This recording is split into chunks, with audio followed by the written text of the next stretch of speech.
Congratulations! You've just woken up in a small English village sometime around the year 1350. The frosty air bites at your nose and cheeks as you peel your eyes open in the darkness. Good news, you've survived another night in the depths of winter. Bad news, it's now time to face the day. The first thing you notice is the bone-chilling cold that has seeped into your humble cottage overnight. Your home is nothing like modern houses with their insulated walls and sealed windows. Instead, you live in a simple one-room dwelling with walls made of wattle and daub. You know, a wooden frame filled with a mixture of mud, clay, straw, and sometimes even animal dung. The roof above is thatched with straw, which provides decent protection from rain, but does little to keep the warmth in. You're not alone in this small space. Your family, perhaps a spouse, a few children, maybe an aging parent, all sleep huddled together on a single straw mattress raised slightly off the dirt floor.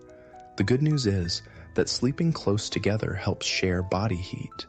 The bad news is that your bedding consists of rough woolen blankets that itch terribly, and your mattress is home to a variety of uninvited guests, fleas, and other biting insects that thrive even in winter. In the corner of your home, a few chickens roost. You might also share your living space with a goat or pig during the harshest winter months.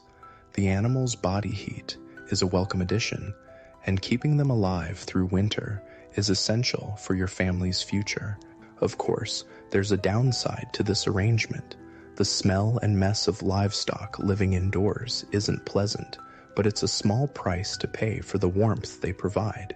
Rise and shine, you mumble to your children, though there's precious little sunshine to be seen. Outside, the world is still dark, but you can't afford to waste any daylight hours once the sun does decide to make its brief winter appearance. The most pressing morning task is rekindling the fire. If you're lucky, a few embers remained hot overnight in the central hearth. You carefully add some dry straw and gently blow until the tiny orange glow spreads.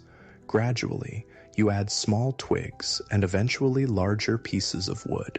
The firewood is precious. Gathering it took many hours during autumn, and it must last until spring. The smoke from your fire doesn't exit through a proper chimney. Those are luxuries for the wealthy. Instead, it fills the upper portion of your cottage before eventually finding its way out through a hole in the roof.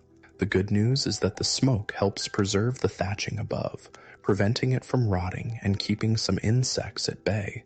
The bad news is that your eyes sting and your lungs burn from constantly breathing this smoky air as the dim winter light finally begins to filter through the single small window of your home, which has no glass but might be covered with an oiled cloth or animal skin to keep out the worst of the drafts.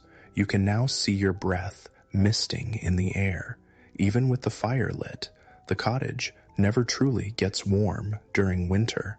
At best, the area directly around the hearth becomes tolerable. Your first real task of the day is preparing breakfast.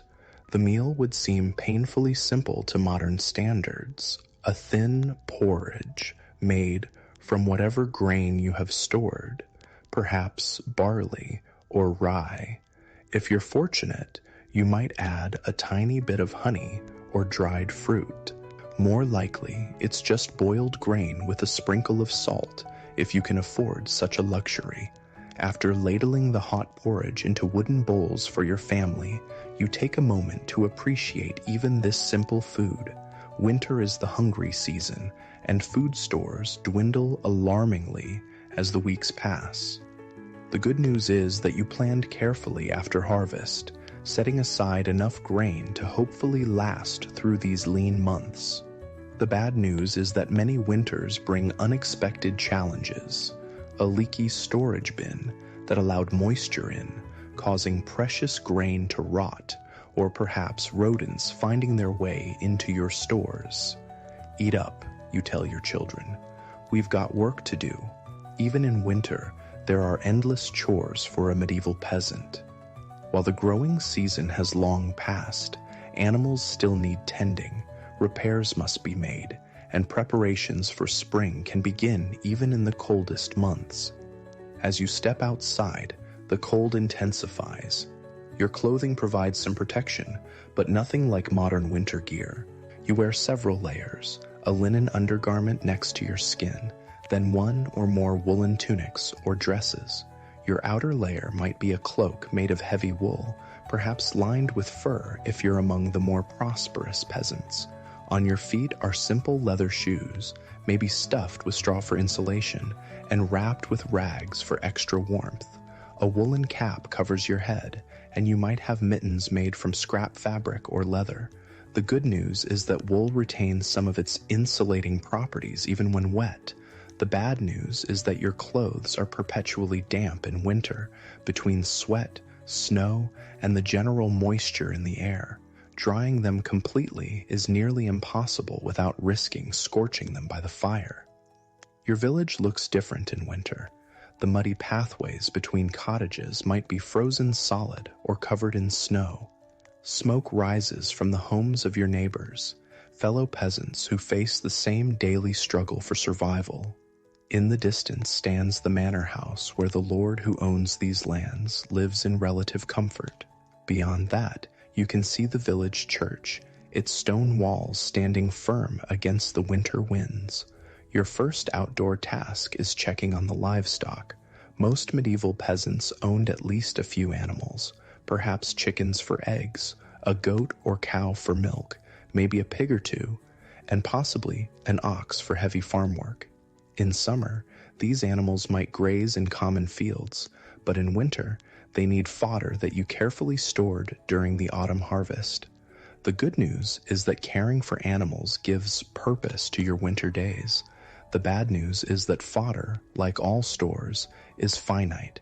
Each day requires careful calculation, feeding the animals enough to keep them alive without depleting your stores before spring, grass, appears. After tending to the animals, you might spend hours repairing tools that will be needed when planting season arrives. A broken plow, a damaged harrow, a splintered yoke, all must be fixed using whatever materials you've managed to salvage or trade for. This detailed work is perfect for winter days when field work is impossible. The good news about winter is that it provides time for these necessary repairs and crafts. The bad news is that your fingers grow stiff and clumsy in the cold, making precise work frustrating and sometimes dangerous as tools slip in numb hands. By midday, your stomach is already growling again.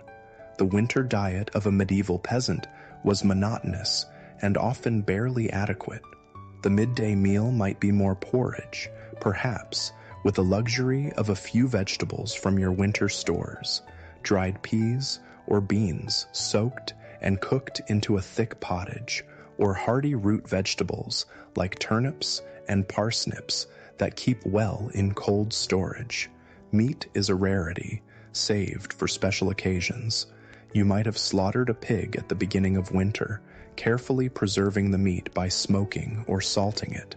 This precious protein is rationed throughout the season, with most days being meatless. Fish could be an option if you live near water and can break through the ice to try your luck, or if you've managed to preserve some fish from more abundant times. The good news about medieval winter food is that the cold weather helps preserve your stores longer than would be possible in warmer months.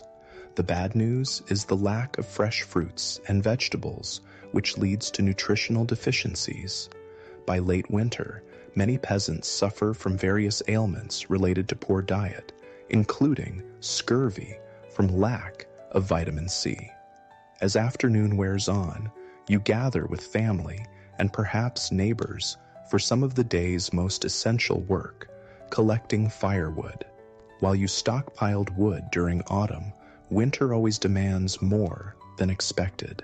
You trek to the edge of the woods that belong to your lord, careful to gather only fallen branches and dead wood, as cutting living trees was strictly forbidden and could result in severe punishment. The good news about this communal wood gathering is the companionship it offers during the isolating winter months. The bad news is the physical toll of trudging through snow, breaking ice, and carrying heavy loads of wood back to the village with cold, stiffened limbs. As daylight begins to fade all too quickly during winter months, you head back to your cottage. Evening brings the day's final meal, perhaps the most substantial.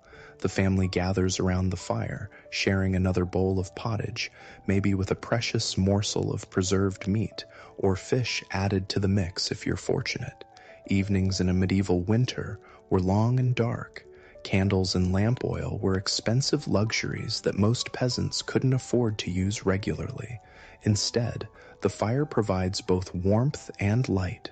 These hours might be spent in quiet conversation, telling stories, or working on indoor tasks like spinning wool, weaving, or carving wooden items that could be used or traded. The good news about these long winter evenings is that they foster family bonds and creativity. The bad news is the unrelenting darkness, with only the flickering firelight to combat the heavy shadows that fill your home. As bedtime approaches, you bank the fire carefully, covering hot coals with ashes to help them stay lit until morning. Losing your fire in winter could be disastrous, as starting a new one from scratch was difficult and time-consuming. You might heat a stone by the fire and wrap it in cloth to take to bed, providing at least some warmth as you settle in for the night. The family, once again, huddles together on the straw mattress, pulling the rough blankets close.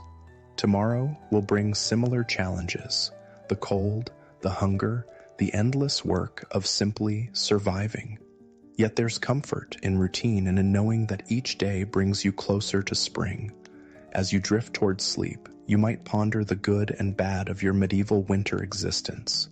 The good news is the strong sense of community that hardship creates, as villagers work together and support one another through the difficult months. The bad news is the precariousness of life, where one bad harvest, one severe storm, or one bout of illness could tip the delicate balance from survival to tragedy. But winter in medieval times wasn't only about hardship and struggle.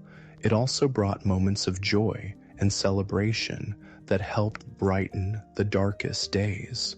The medieval calendar was marked by religious festivals that provided welcome breaks from the daily grind. Christmas was a particularly important time, with 12 days of celebration from Christmas Eve to Epiphany on January 6th. Even peasants might enjoy special foods saved for this occasion, perhaps attend a more elaborate church service, and participate in community celebrations. The good news about these winter festivals was the respite they offered from work and worry, bringing light and community to the darkest days of the year. The bad news was that they were brief, and the harsh reality of winter quickly returned once the celebrations ended. Despite all the hardships, medieval peasants developed remarkable resilience and ingenuity for surviving winter. They carefully planned throughout the year, preserving foods through salting, smoking, drying, and fermenting. They developed communal support systems, sharing resources and labor when needed. They learned to predict weather patterns through careful observation, and they passed down crucial knowledge from generation to generation. The good news was that this traditional knowledge generally served them well, helping communities survive century after century in challenging conditions. The bad news was that unusual weather patterns or unexpected events could still devastate even the most prepared communities. As the winter grew longer, village food stores would dwindle dangerously. By February and March, many peasant families faced their most difficult time, stretching increasingly meager supplies while waiting anxiously for the first spring growth. This period even had a name, the Hunger Gap, when winter stores ran low but spring had not yet provided new food sources. The good news was that communities developed specific strategies for these lean times, including carefully preserved emergency supplies and knowledge of which wild plants might be foraged earliest. The bad news was that these final weeks of winter claimed the lives of the most vulnerable, the very young, the elderly, and those already weakened by illness or previous hardship. As you lie in your bed, listening to the winter wind howl outside your drafty cottage, you take comfort in small blessings: the breathing of your family around you, the faint glow of banked embers, the knowledge that you've survived another day in this harsh season. Tomorrow will bring its own challenges, but also the quiet satisfaction of facing those challenges with the wisdom and strength passed down through countless generations of those who came before you. And, with that thought, you drift into sleep, another day of medieval winter survival complete.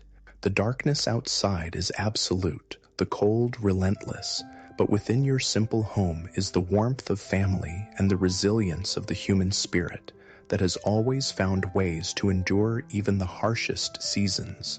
You wake with a start, the sound of coughing echoing in your small cottage. One of your children has developed that familiar winter hack, a sound that strikes dread into the heart of any medieval parent. In your time, a simple cough can be the first sign of something far more serious, and winter is when illness strikes hardest. As you place a gentle hand on your child's forehead, you feel the telltale warmth of fever. The good news is that your family has survived many winter illnesses before. The bad news is that, in medieval times, disease is poorly understood and truly effective treatments are rare.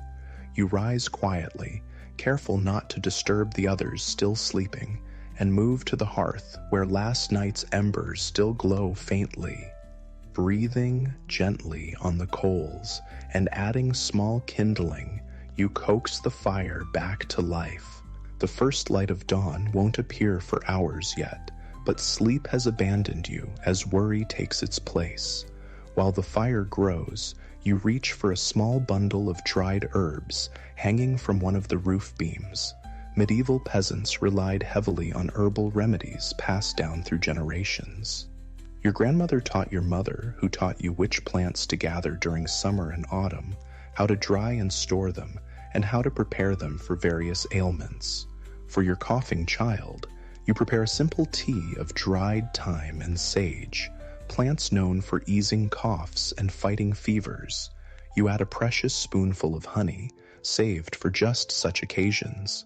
The good news is that some of these traditional remedies did contain effective medicinal properties. The bad news is that without understanding why certain plants helped certain conditions, treatment was often hit or miss. As you prepare the herbal remedy, you whisper a prayer. In medieval times, illness was understood as much through religious and superstitious frameworks as through practical observation.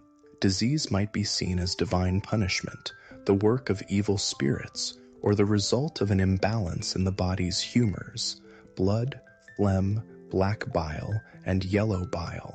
Most peasants combined practical treatments with spiritual appeals, hedging their bets against the mysterious forces that brought sickness. Your child wakes as you approach with the warm tea, face flushed with fever.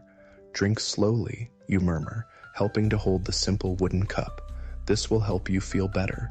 Whether your confidence is genuine or merely a comforting performance for a frightened child, it serves its purpose. The good news is that showing confidence often helps keep panic at bay. The bad news is that deep down, you know how powerless you truly are against serious illness. By now, other family members are stirring. Your spouse takes on the morning chores while you tend to the sick child. This flexibility of roles was common in peasant households. While medieval society had clear gender divisions in many areas, illness and crisis often required everyone to adapt and take on whatever tasks were needed for family survival. Word of your child's illness spreads quickly through the village. In the close-knit community of a medieval hamlet, information travels fast, and sickness in one household is everyone's concern. By mid-morning, a neighbor appears at your door with a small bundle of dried elderberries, known to help with fever and colds. Another brings a portion of chicken broth from one of the few birds recently slaughtered. The good news about medieval village life is this strong sense of community, support during times of crisis. The bad news is that the same close proximity and shared resources that foster this support also allow disease to spread rapidly through the population. Your village, like most medieval communities, has developed collective strategies for dealing with winter illnesses. Certain older women are known for their healing knowledge and are often called upon when someone falls sick, though later centuries would sometimes view such women with suspicion during witch hunts. In your village, these wise women are respected for their practical knowledge of herbal remedies and traditional treatments. One such woman visits your home by midday, examining your child with weathered hands and keen eyes that have seen countless winters and the illnesses they bring. She recommends a poultice of mustard seed wrapped in cloth to be placed on the chest, which might help loosen the congestion in the lungs. She also suggests hanging fresh bundles of strongly scented herbs like rosemary around the sleeping area, believed to purify the air of disease-causing miasmas. The good news is that some of these traditional treatments did provide genuine relief for certain symptoms. The bad news is that without understanding germ theory, even the most well-intentioned care could sometimes spread infection rather than cure it. As the short winter day progresses, you maintain a careful vigil. Medieval peasants understood that the first day or two of illness often determined whether someone would recover quickly or face a more serious battle.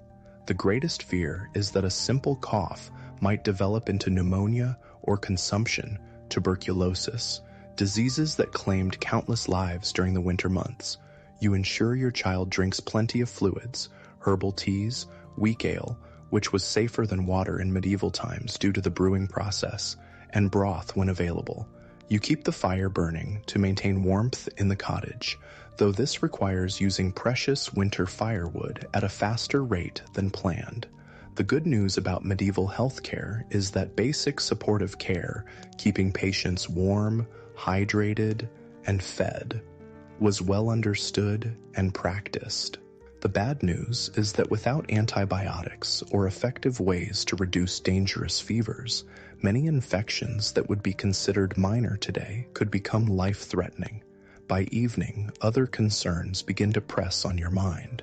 With one family member sick and another primarily occupied with caregiving, the essential daily chores of winter survival become more challenging.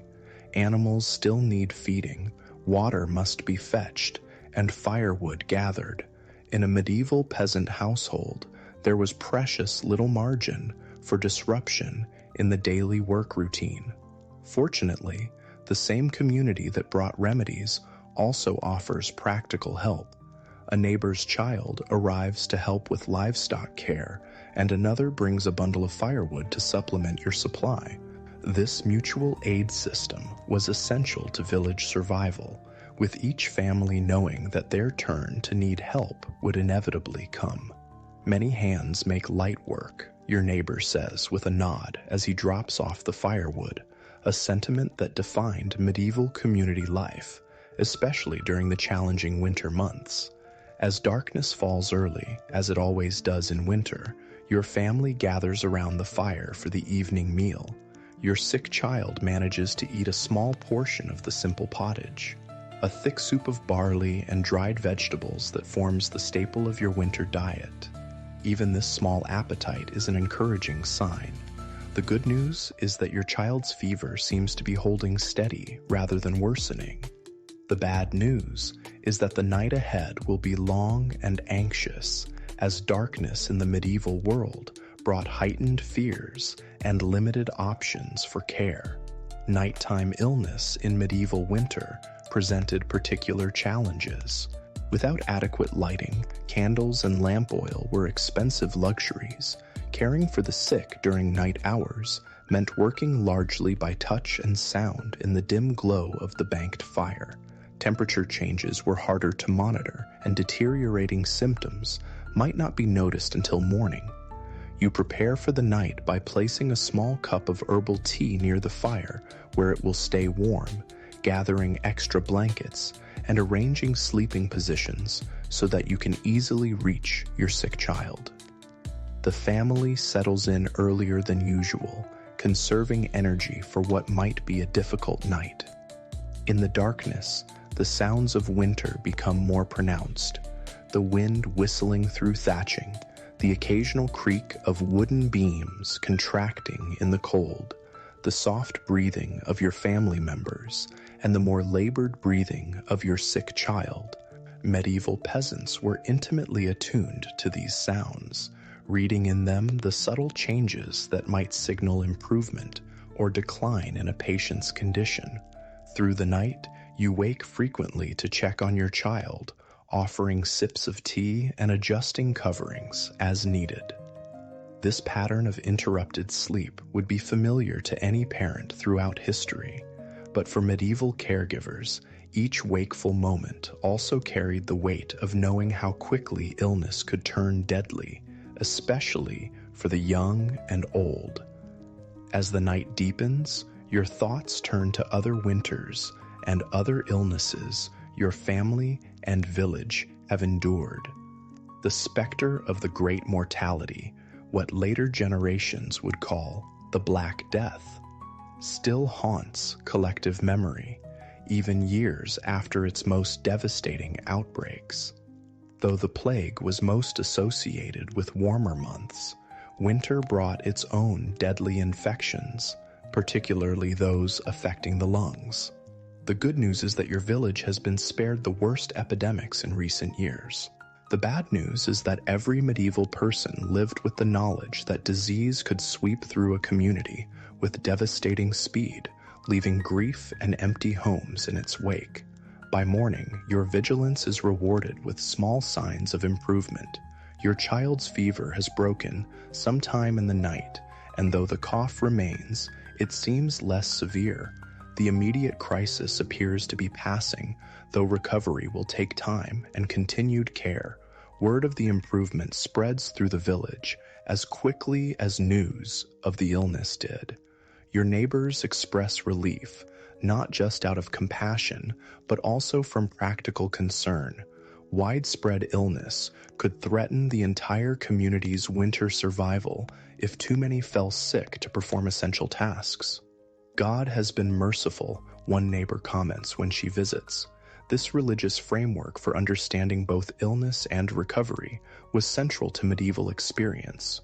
While practical remedies were applied diligently, ultimate credit for healing was given to divine intervention, often mediated through the intercession of saints specifically associated with certain ailments.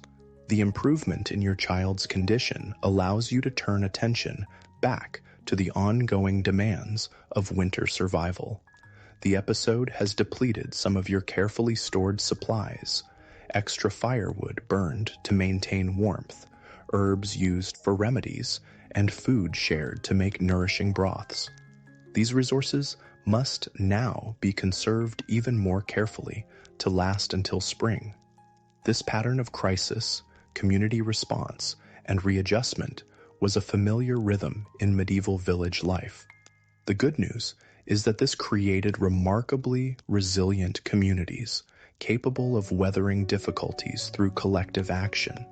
The bad news is that repeated hardships could eventually overwhelm even the most resilient systems, especially in years of poor harvests or widespread illness. As your child begins recovering, you reflect on the precarious nature of winter health in medieval times. Beyond acute illnesses like fevers and coughs, winter brought numerous other health challenges that affected daily life and long-term well-being. Skin conditions were particularly common, exacerbated by infrequent bathing during cold months, when exposing the body to water seemed dangerous and impractical. The rough wool clothing worn in winter, often unwashed for months, caused irritation and rashes. Chilblains, painful inflammation of small blood vessels from exposure to cold, affected many hands and feet, making daily work even more difficult. Poor nutrition as winter progressed led to various deficiencies. By late winter, the lack of fresh fruits and vegetables often resulted in symptoms of scurvy, bleeding gums, loose teeth, and poor wound healing from vitamin C deficiency. Joint pain intensified in the cold and damp conditions, particularly for older villagers or those who had sustained injuries in previous years. The good news is that medieval people recognized many of these conditions and had developed practices to mitigate them. Certain preserved foods like sauerkraut retained some vitamin content. Wild plants that appeared early in spring, such as nettles and dandelions, were eagerly harvested for their nutritional benefits. The bad news is that without understanding the underlying causes of nutritional deficiencies, prevention was inconsistent and often inadequate. Mental health, though not conceptualized as we understand it today, was also affected by the winter months. The isolation, darkness, and hardship of winter could bring melancholy and despair, conditions recognized in medieval medical texts, if not fully understood. Modern seasonal affective disorder likely affected many medieval people, particularly in northern regions, with very short winter days. Communities developed social strategies to combat this winter isolation and depression. Gathering for storytelling, music, or simple conversation by the fire provided mental stimulation and emotional support.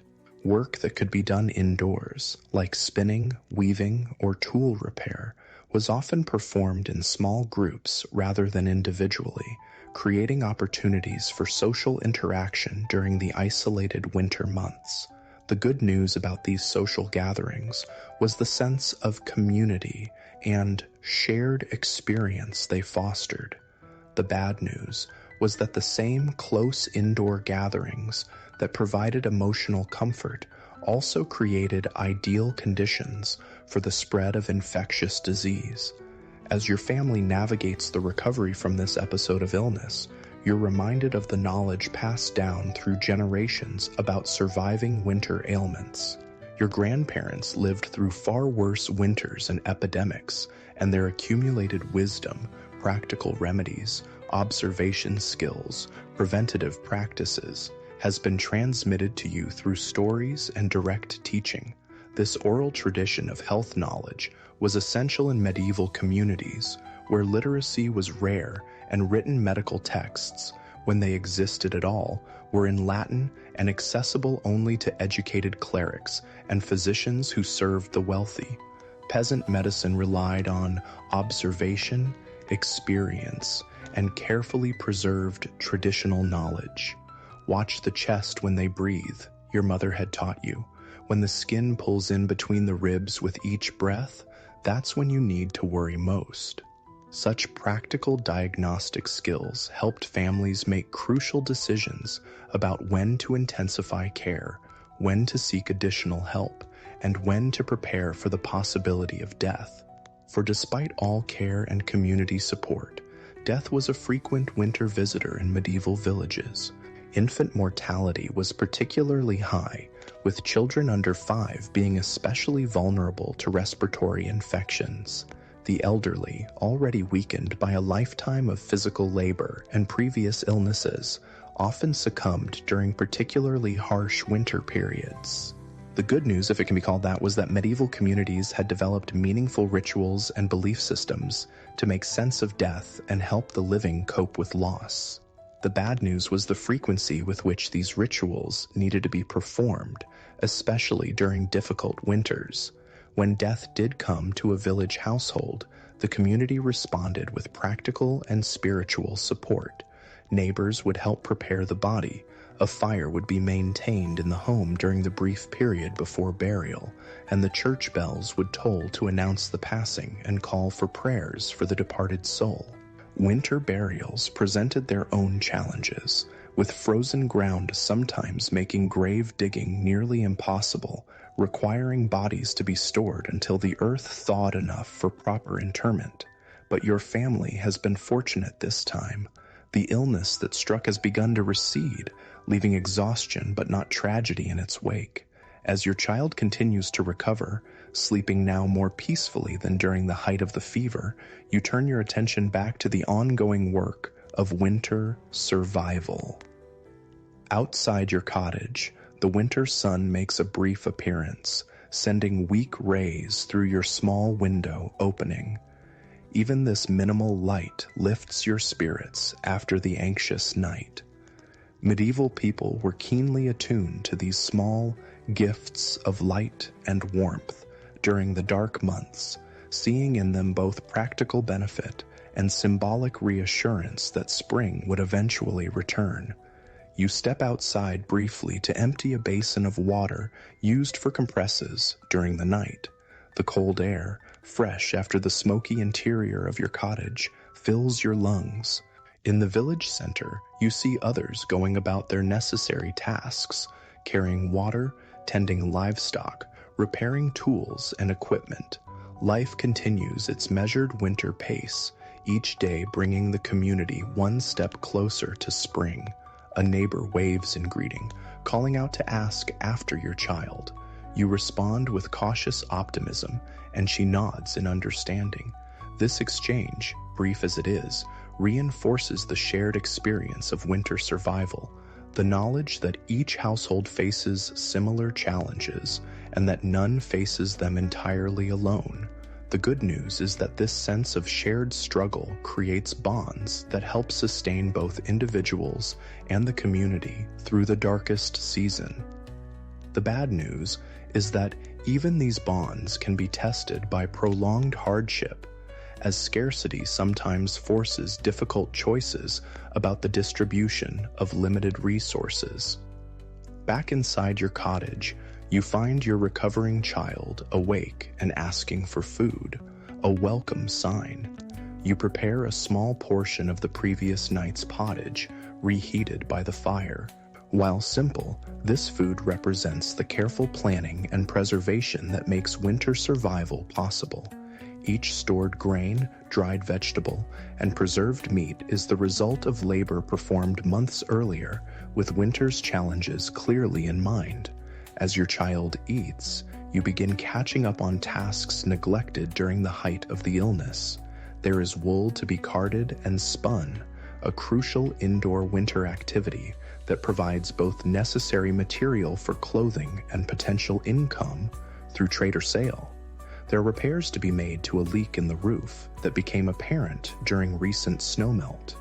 There are plans to adjust now that some supplies have been used more quickly than anticipated due to the illness.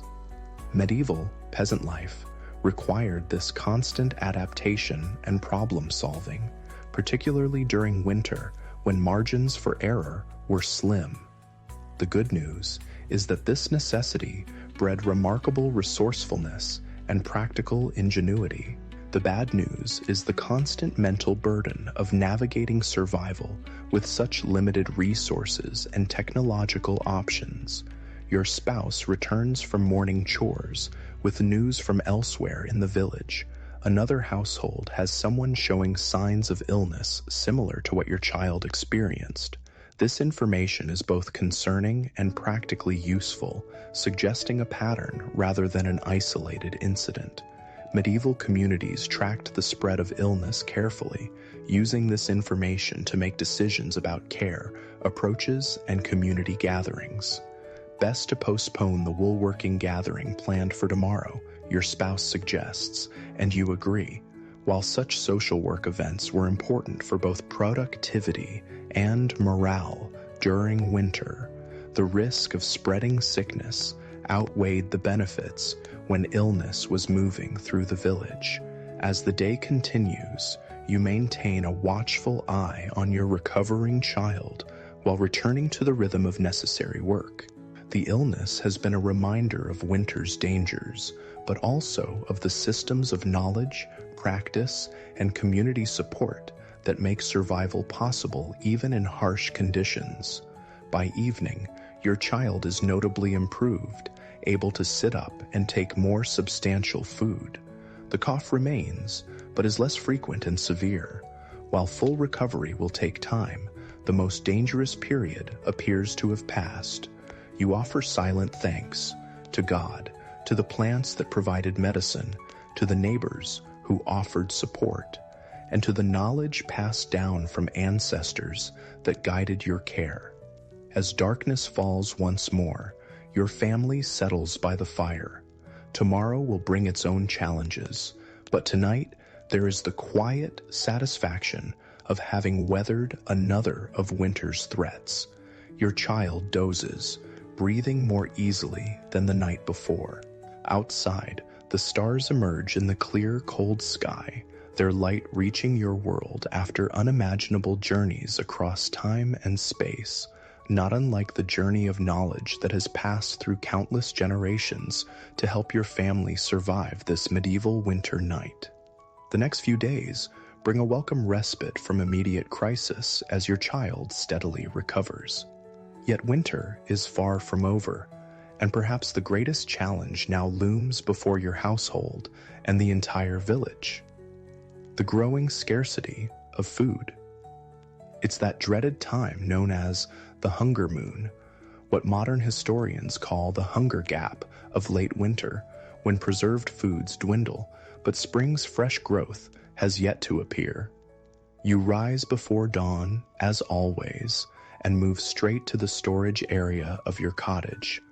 With careful hands, you assess what remains of your winter food stores. The wooden barrels of grain, mostly rye and barley, perhaps some oats, are growing alarmingly light. The dried vegetables hanging from rafters, onions, garlic, and a few precious turnips and parsnips have diminished significantly. Your carefully preserved meats, if you were fortunate enough to have any, are likely reduced to small portions saved for emergencies or special occasions. The good news is that your family planned carefully after harvest, preserving and storing as much as possible. The bad news is that even the most careful planning cannot fully account for winter's unpredictable length and severity, or for unexpected crises like illness that might deplete resources faster than anticipated. We need to be even more careful now, you tell your family, as you prepare the morning meal. The porridge is thinner today, with smaller portions for everyone except the recovering child, who still needs strength to fight off the lingering effects of illness. Nobody complains about the meager breakfast. This seasonal hunger is a familiar companion in medieval winter. Medieval peasants developed sophisticated strategies for managing this late winter food scarcity. By February and March, you would typically move to a careful rationing system, often reducing to 2 meals per day instead of 3. Foods were stretched with fillers. Straw might be ground and added to flour for bread, for instance, providing bulk if not nutrition. Wild resources became increasingly important as stored foods diminished. The ice has thinned on the pond, your spouse notes. Perhaps fishing will be possible again soon. This prospect brightens the mood slightly. Even a few small fish would add precious protein to your diet and change the monotonous flavor of winter meals. Medieval freshwater fishing was done with simple tools, woven baskets as traps, hand nets, or rudimentary hooks and lines. In some regions, peasants had rights to fish in specific waters, though these rights were often contested by lords who claimed exclusive fishing privileges. After breakfast, bundled against the cold, you joined several other villagers on an expedition to check winter traps set in the woodlands at the edge of the village lands. Trapping small game was an important supplementary food source, though medieval peasants had to be careful about where and what they hunted. Many forests were designated as the lord's hunting grounds, where capturing game, especially deer, boar, or other large animals, was strictly forbidden to peasants and could result in severe punishment.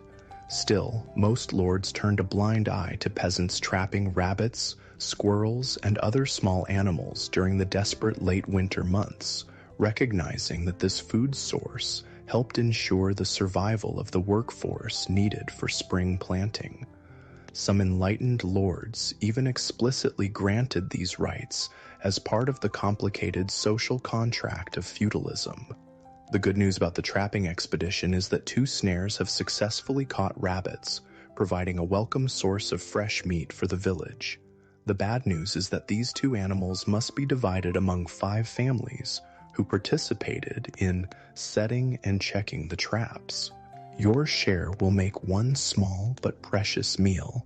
Returning to the village, the group passes through a stand of hazel trees, and someone notices the first catkins appearing, early signs that winter will eventually release its grip. Though weeks away from producing anything edible, these harbingers of spring lift spirits. Medieval peasants were keen observers of such natural indicators, their survival depending on intimate knowledge of seasonal patterns and changes. "Look there," an older villager points out. "The first snowdrops are pushing through near that fallen log." These early flowering plants were more than just a pretty sight to medieval people. They marked the beginning of the seasonal transition that would eventually bring food abundance again.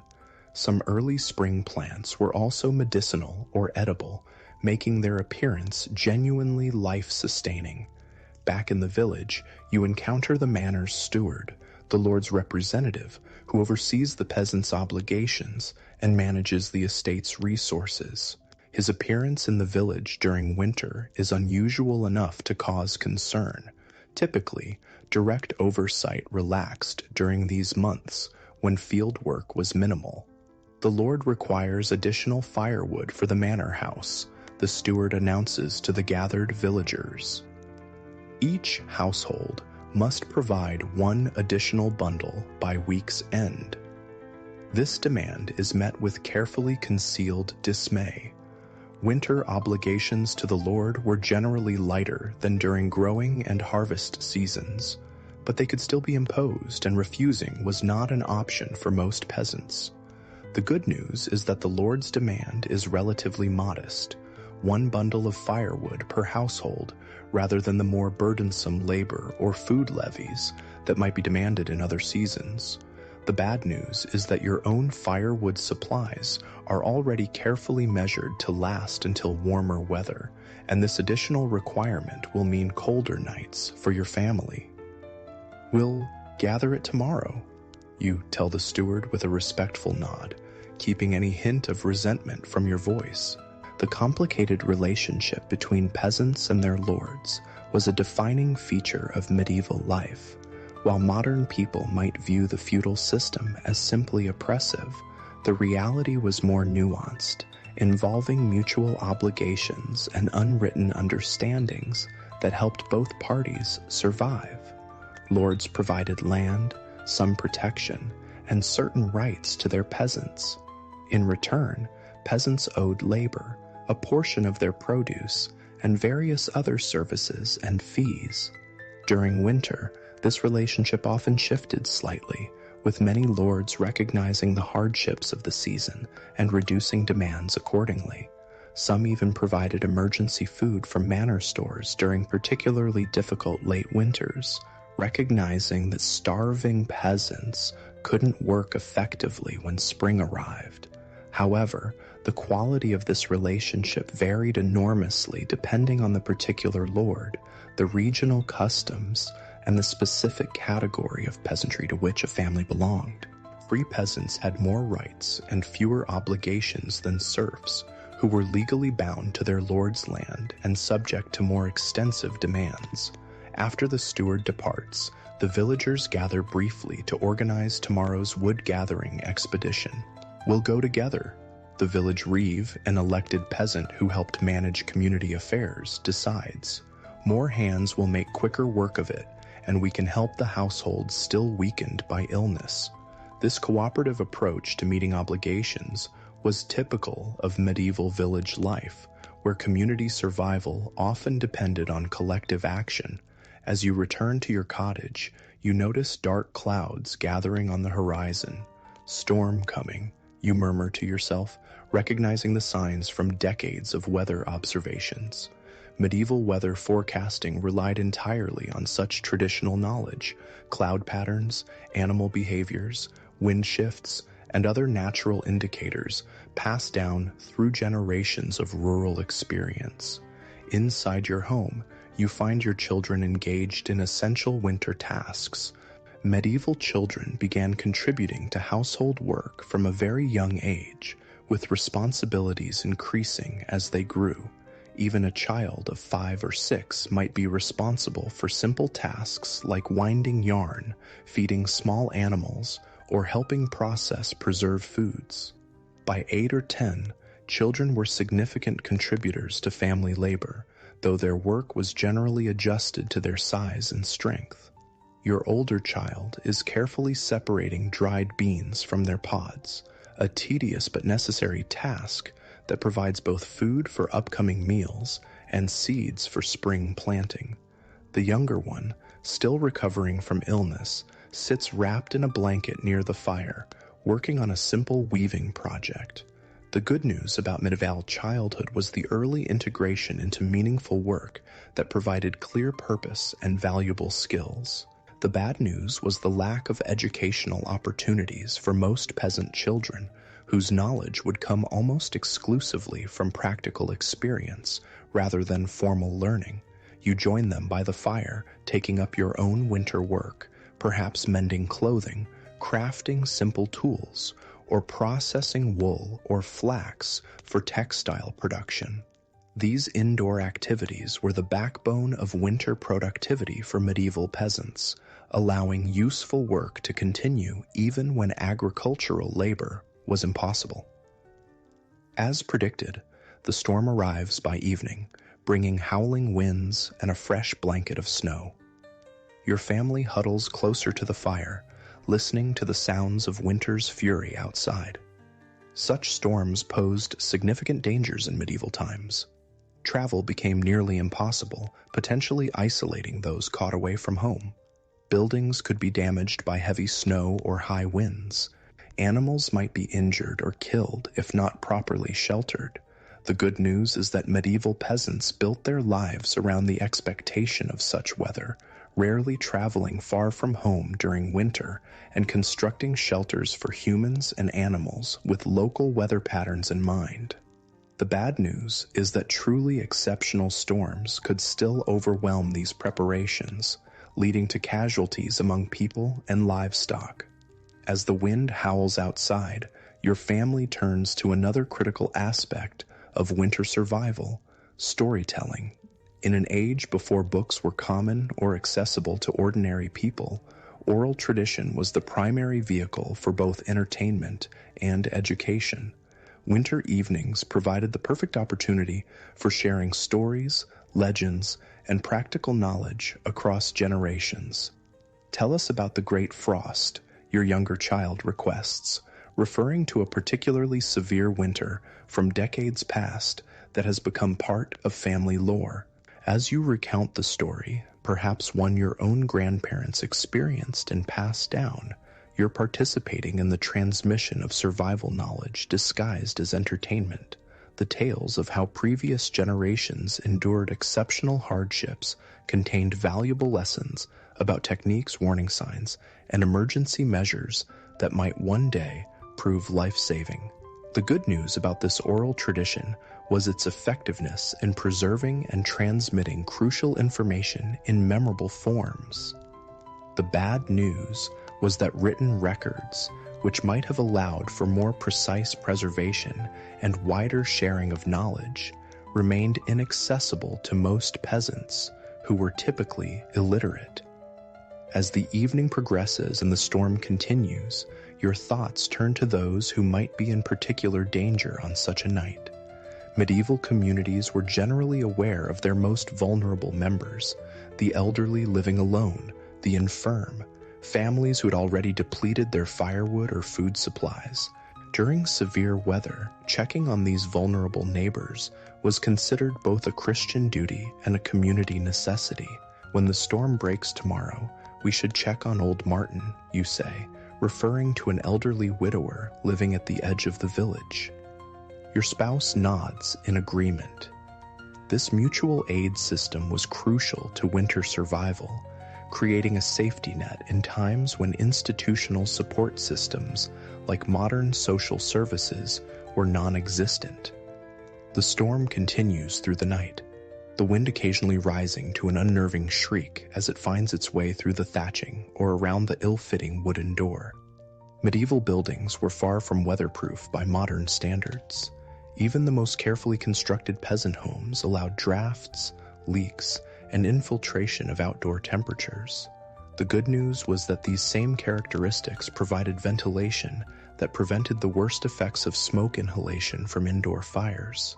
The bad news was the constant battle against cold, damp, and occasional leaks during winter storms. Morning reveals a transformed landscape, with fresh snow smoothing the contours of the village and surrounding fields. The storm has passed, leaving behind both beauty and new challenges. Your first task is digging out from the snowfall, clearing a path to reach animals that need tending, and ensuring that roof drainage isn't blocked in ways that might lead to damaging ice dams or leaks. This snow removal was no small task in medieval times, accomplished with wooden shovels and immense physical effort. Working together, village families would clear essential pathways and help those unable to manage their own snow removal. The good news about fresh snow was that it actually provided some insulation, making very cold days slightly more bearable inside peasant dwellings. The bad news was the additional labor required and the increased difficulty of performing everyday tasks like gathering water or firewood. With pathways cleared, you join several neighbors in checking on the community's most vulnerable members. Old Martin is found safe, but low on firewood, a situation quickly remedied by the visiting group who share from their own supplies. Another household has developed a leak where snowmelt has found a weakness in the thatching, and villagers work together to make a temporary repair that will prevent further water damage. This pattern of mutual aid defined medieval community life, particularly during winter emergencies.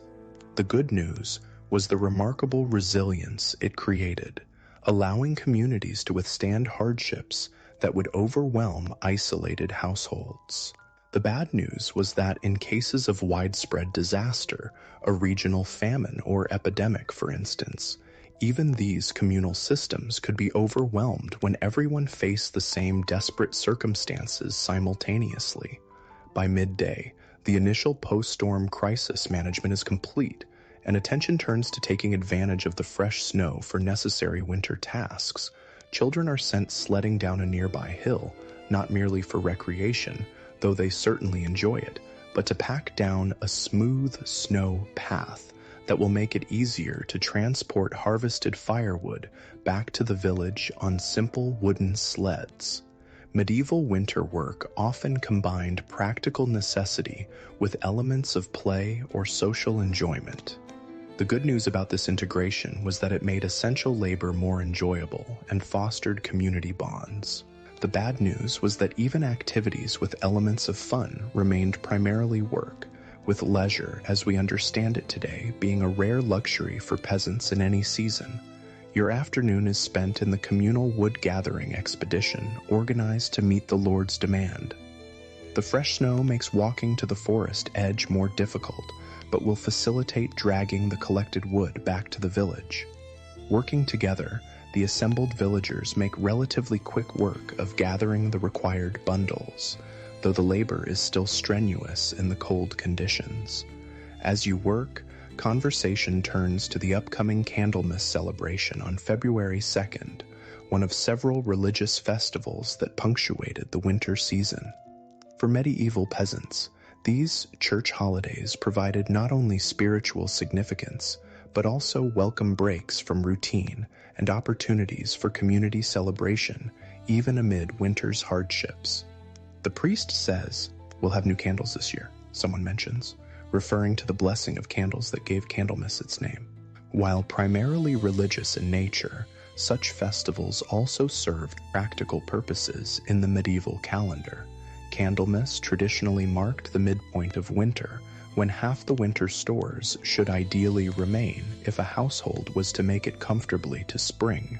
It provided a natural moment to assess supplies and adjust consumption patterns if necessary. The good news about the medieval liturgical calendar was the way it provided psychological milestones throughout the winter, breaking the cold season into manageable segments punctuated by celebrations. The bad news was that these religious observances also imposed additional obligations, including special church tithes that could strain already limited winter resources.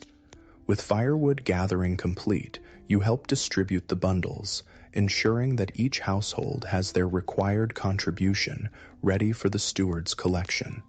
Then your thoughts turn to the evening meal, perhaps the most challenging aspect of late winter for medieval peasants. By this point in the season, meals had become increasingly monotonous and nutritionally limited. The same basic ingredients, stored grains and roots, perhaps preserved meat or fish in small quantities, appeared day after day, prepared in ways that might vary slightly but couldn't disguise the limited options available. Tonight's meal in your cottage might be a thin soup of barley and dried peas, flavored with the last of an onion and a small piece of salt pork if your family was fortunate enough to have preserved meat. A coarse bread made primarily of rye might accompany it. The good news about medieval peasant cooking was the remarkable ingenuity developed for creating nourishing meals from limited ingredients. The bad news was the nutritional deficiencies that often developed by late winter, leading to health problems from scurvy to weakened immunity. As your family eats, conversation turns to plans for the coming days. Despite winter's ongoing challenges, thoughts are increasingly directed towards spring preparations. Seeds saved from the previous year's harvest must be checked and sorted. Tools used for planting and field work need final repairs. Decisions about which fields to plant with which crops must be discussed and coordinated with other village households. This forward-looking planning was essential to medieval agricultural success. The good news was that it provided hope and purpose during the final difficult weeks of winter. The bad news was the anxiety that accompanied such planning, as peasants were acutely aware that decisions made now would significantly impact food availability in the coming year. After the meal, your family settles by the fire for the evening hours. Perhaps you engage in minor craft work, carving wooden utensils, repairing baskets, or working with textiles.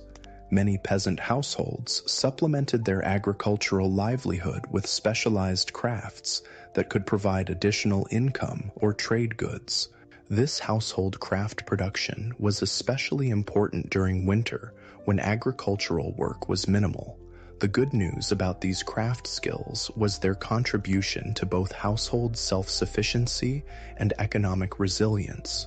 The bad news was the limited market for such goods in the medieval, rural economy, especially during winter when travel to markets was difficult and most households focused on basic survival rather than acquiring new items. As darkness deepens outside, your thoughts turn to the remaining weeks of winter. Though February has arrived, bringing slightly longer days and occasionally milder temperatures, you know from experience that winter's grip will loosen slowly. March can bring surprising storms, even as the first signs of spring appear. The transition between seasons is rarely smooth or predictable, yet there is cautious optimism in your household and throughout the village. The worst of winter is likely behind you. The carefully managed food stores, while dwindling, should last if stretched carefully. The community has weathered another season of cold, darkness, and scarcity through collective effort and shared knowledge. As you bank the fire for the night and prepare for sleep, you reflect on the strange paradox of medieval winter. its simultaneous brutality and beauty, its isolation and communal solidarity, its scarcity and ingenuity. Modern people might view your winter existence with pity, focusing on the material hardships and lack of comforts that define this season in your time. Yet, your experience contains elements less familiar to later ages: the profound interdependence of community, the intimate knowledge of natural cycles, and the deep satisfaction of survival through skill and cooperation rather than technological convenience. The good news about your medieval winter existence is the deep resilience, practical wisdom, and human connection it fosters. The bad news is the physical hardship, constant uncertainty, and narrow margin between survival and disaster that accompanies these less tangible benefits. As your family settles onto the shared sleeping space, huddled together for warmth beneath layers of wool and perhaps animal skins, you listen to the night sounds of your medieval world: the occasional crackle from the banked fire, the distant howl of a wolf from the forest edge, the soft breathing of your children as they drift into sleep. These form the soundtrack of a winter night that connects you to countless generations who have weathered similar seasons before you, and to those who will face their own winters in centuries yet to come. Several days pass, each one bringing its own challenges and small victories in your ongoing battle against winter's hardships. The rhythm of these late winter days has a certain familiarity: wake in darkness, coax the fire to life, perform essential chores, find indoor work during the worst weather, and carefully measure dwindling supplies against the remaining weeks until spring. Today, however, breaks this routine. It's Candlemas, the feast day that marks the presentation of Jesus at the temple and the purification of the Virgin Mary. For your medieval community, it's also an important seasonal milestone, traditionally considered the midpoint of winter and a time for both religious observance and practical assessment of winter survival. You rise earlier than usual, as your family must prepare for church attendance. Even in the depths of winter, religious obligations remained central to medieval life. The village church, with its stone walls and perhaps a few modest stained glass windows, was typically the most substantial building in a peasant community, a physical representation of the central role faith played in daily existence. Time to get ready, you call to your children, who stir reluctantly from the warm sleeping area. Preparing for church involves the best cleaning and grooming possible under winter circumstances. While regular bathing was difficult in cold weather, faces and hands would be washed with melted snow water, hair would be combed, and the cleanest available clothing would be worn. For special feast days like Candlemas, peasant families made particular effort to appear neat and respectful, despite the practical limitations. The good news about medieval feast days was the sense of dignity and significance they brought to otherwise difficult lives. The bad news was the additional effort required to meet social and religious expectations when resources were already stretched thin. Your family bundles in its warmest clothing for the walk to church. The path has been traveled enough recently that the snow is packed down, making walking easier than it might otherwise be. As you approach the stone building, you see other villagers converging from their homes, all making the same journey. Inside the church, the temperature's only marginally warmer than outside. Medieval churches, with their stone construction and high ceilings, were notorious for their coldness. The good news was that this same construction made them among the most durable buildings in the community, capable of withstanding centuries of harsh weather. The bad news was the physical discomfort of attending services during winter, when the stone seemed to radiate cold and the height of the ceiling allowed what little heat might be generated by assembled bodies to rise well above the congregation. Despite the cold, there's a sense of anticipation for today's service. Candlemas involved the blessing of all candles to be used in the church throughout the coming year, as well as some candles that parishioners might bring for blessing for home use. For medieval people, candles represented a significant expense as they were made from valuable beeswax or tallow, animal fat. Most peasant households used them sparingly, relying primarily on the hearth fire for light, having a blessed candle in the home to be lit only in times of special need or significance was considered both spiritually and practically important. The priest, perhaps the only formally educated person in your community, conducts the service in Latin, a language few, if any, of the peasant congregation understand. The good news about medieval religious services was their familiarity. Even without comprehending the words, congregants recognized the rhythms and patterns of worship through years of participation. The bad news was the distance this created between common people and direct engagement with religious texts, leaving interpretation entirely in the hands of church authorities. Following the main service comes the blessing of the candles, the most anticipated moment of Candlemas. The priest sprinkles holy water on the assembled candles while reciting prayers for protection and blessing. For medieval people, these blessed objects carried genuine power, protective, healing, and spiritually significant.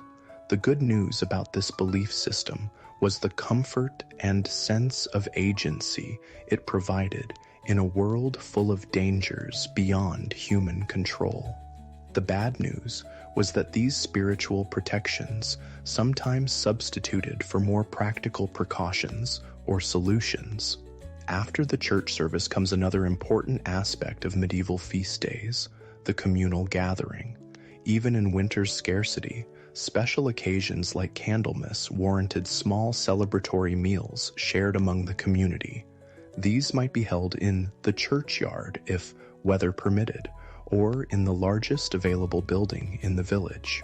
"I've brought barley cakes," announces one villager, revealing a cloth-wrapped package of small, dense cakes made with precious honey saved for this occasion.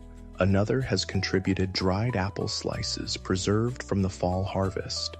Your family's contribution might be a special bread, perhaps shaped into a cross or other religious symbol appropriate for the day. The good news about these feast day gatherings was the shared enjoyment and strengthening of community bonds during the most difficult season. The bad news was that even these special meals remained modest by later standards, and the resources used for celebration might later be missed if winter extended longer than expected.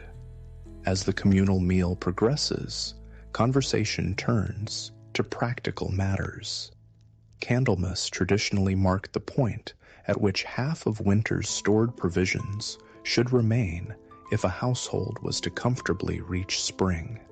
This made it a natural time for assessing supplies and adjusting consumption if necessary. "Our grain is holding well enough," one villager comments, "but the root cellar flooded when the snow melted last week, lost nearly all our remaining turnips to rot." Others share similar accounts, the triumphs and setbacks of winter storage management. This exchange of information wasn't merely conversation. It allowed the community to identify households that might need assistance and those with surplus in particular areas who might be able to help. The good news about this transparent communal assessment was the collective problem solving it facilitated.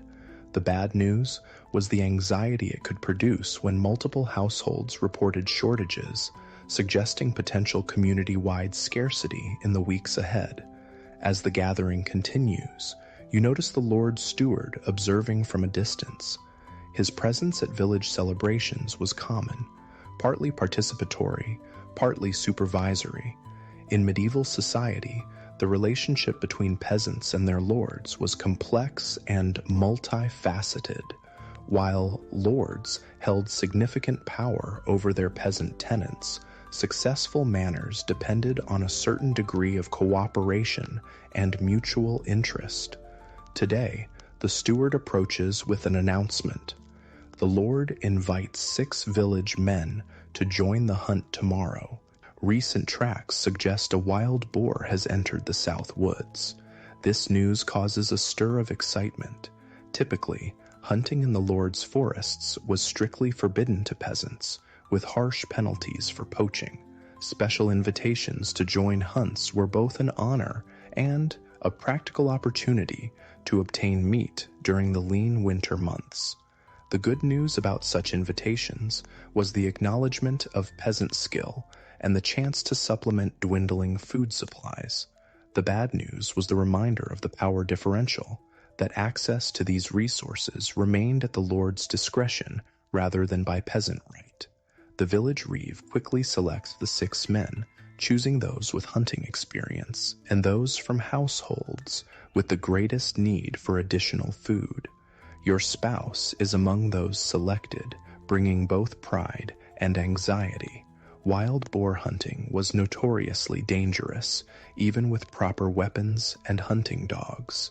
The potential reward of meat had to be balanced against the risk of injury far from medical care. As the Candlemas gathering disperses, your family returns home with slightly higher spirits despite the ongoing challenges.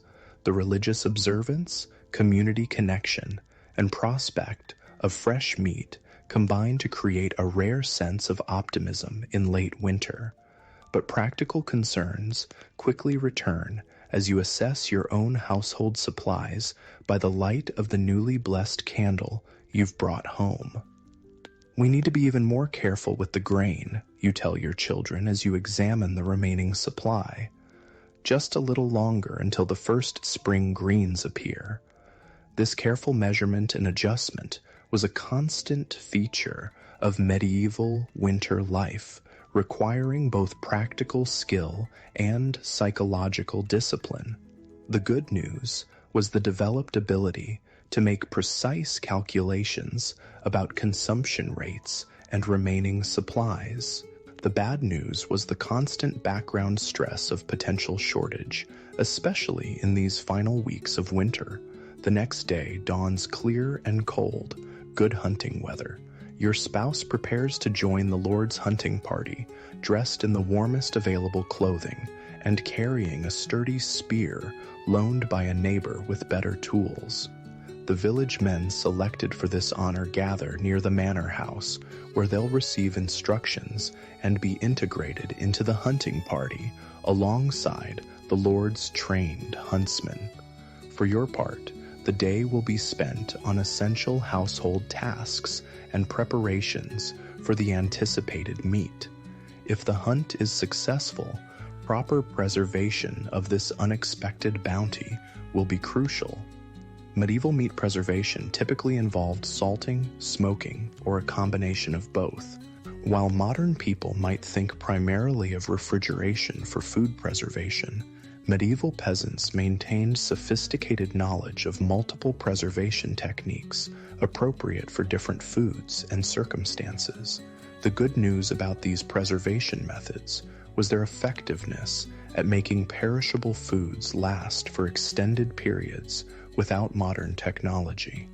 The bad news was the significant labor involved and the need for supplies like salt, which was relatively expensive and had to be acquired through trade rather than local production in most areas. While preparing these preservation materials, you hear a commotion from the village center. Stepping outside, you see a small group of strangers, travelers on horseback, who have stopped in the village. Winter travelers were relatively uncommon, as road conditions and weather made journeys difficult and dangerous. Their arrival would have been a noteworthy event, bringing news from beyond the isolated winter community. They're the Lord's tax collectors, your neighbor whispers, having gathered this information from someone closer to the conversation, come to assess what's owed at quarter day. This explanation brings understanding, but also concern. Medieval taxation occurred on regular quarter days throughout the year, with specific obligations due at each. The upcoming quarter day at Lady Day, March 25th, would require payment of rents and certain fees to the Lord. The good news about the medieval taxation system was its predictability. Peasants generally knew what would be expected and when. The bad news was the inflexibility of these demands, which came regardless of whether winter hardship had left households with the means to pay. You return to your tasks, but the presence of the tax collectors adds another layer of worry to your thoughts. Your household, like most in the village, has set aside the required payment, perhaps coins if you operated within the cash economy, or specific goods or produce if payment was made in kind. But having these resources allocated to taxes meant they couldn't be used for family needs during these final difficult weeks of winter. By afternoon, word spreads that the hunting party has been successful. The wild boar has been killed, though not without injury, to one of the Lord's hounds. According to medieval hunting tradition, the kill would be systematically divided with specific parts going to different participants according to strict customs. The Lord would claim the most prized portions, his huntsmen others, and the peasants invited to participate would receive lesser but still valuable cuts. Your spouse returns by evening, tired but triumphant, carrying a substantial portion of meat, the reward for participating in the hunt. The good news about this windfall is obvious: protein and fat that will significantly improve your family's nutrition during these lean weeks. The bad news is the need to process and preserve this meat immediately, adding essential but demanding labor to your already full workload. Well into the night, your household works on this preservation, cutting meat into appropriate portions, rubbing it with precious salt, and hanging pieces to begin the smoking process over the hearth fire. The children help according to their abilities, even the youngest, understanding the importance of properly handling this valuable resource. This should last us several weeks if we're careful, your spouse notes, surveying the results of your labor. The relief in this statement is palpable. The psychological burden of food insecurity was one of winter's heaviest weights for medieval peasants. The good news about this successful hunt is not just the food itself, but the mental comfort of having a buffer against hunger. The bad news is the knowledge that not every household in the village received this benefit, and some will continue facing severe scarcity. The following days bring another challenge typical of late winter: rapid weather changes that create hazardous conditions. A brief warming spell causes snow to melt during daylight hours, creating muddy, slushy conditions. Nighttime freezing then turns these wet areas into treacherous ice. For medieval peasants without modern footwear or ice management techniques, these conditions significantly increase the risk of falls and injuries. The good news about these temperature fluctuations was that they signaled the approaching transition to spring. The bad news was the dangerous interim period they created and the potential damage to buildings and stored goods from freeze-thaw cycles. Indeed, several village households report problems from these conditions. A collapsed storage area where melting snow created weight beyond what the structure could bear, a serious fall resulting in what appears to be a broken arm for an elderly villager, new leaks in previously sound roofing. The community mobilizes to address these issues, redistributing affected stored goods to intact buildings and providing care for the injured. Medieval medical care for injuries like broken bones was rudimentary, but not entirely ineffective. Local practitioners with experience in setting bones would manipulate the limb back into proper alignment and create a splint from available materials like straight branches and cloth bandages. The good news about these treatments was that many fractures did heal adequately with this care. The bad news was the absence of pain management beyond herbal remedies, alcohol, or simple distraction techniques, As the injured elder receives care in a neighbor's home, you join several other villagers in repairing the damaged storage building. This work provides another example of medieval winter adaptation, the ability to perform necessary construction and repairs even in challenging conditions. Modern building typically halts during winter in cold climates, but medieval peasants couldn't afford such work stoppages when structural integrity was compromised. The good news about medieval construction techniques was their relative simplicity and the use of locally available materials that could be gathered even in winter. The bad news was the physical discomfort of performing this work in cold conditions and the compromises sometimes necessary when ideal materials weren't available in winter. As February progresses, subtle but meaningful signs of the coming seasonal change become more noticeable. Days gradually lengthen, providing more hours of natural light for work and reducing the oppressive darkness that characterized deep winter. Certain birds return or become more active, their calls creating a welcome contrast to winter's relative silence. Occasional days bring hints of warmth that allow brief relief from the constant tension of cold. Medieval peasants were intimately attuned to these indicators, their survival depending on accurate reading of seasonal patterns. The good news about the approaching transition was the psychological boost it provided, offering tangible evidence that winter would indeed end as it always had. The bad news was the knowledge that the hunger gap often intensified during these final weeks before spring growth provided new food sources.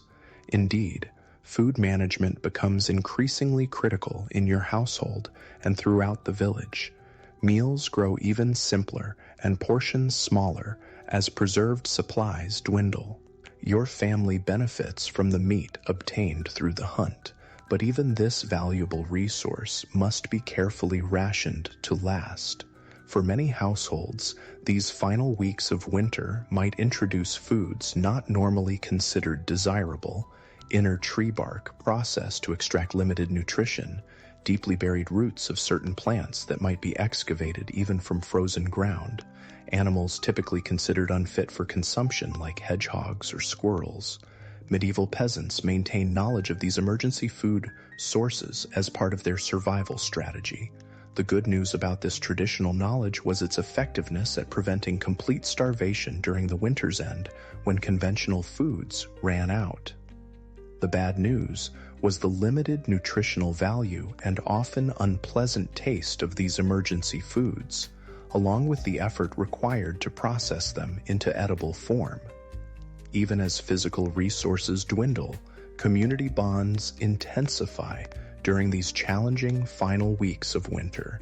Households with any surplus share with those in greater need, not from abstract charity, but from the practical understanding that community survival depends on maintaining the strength of all its members. Today's giver might be tomorrow's recipient, a reality well understood in the precarious balance of medieval life.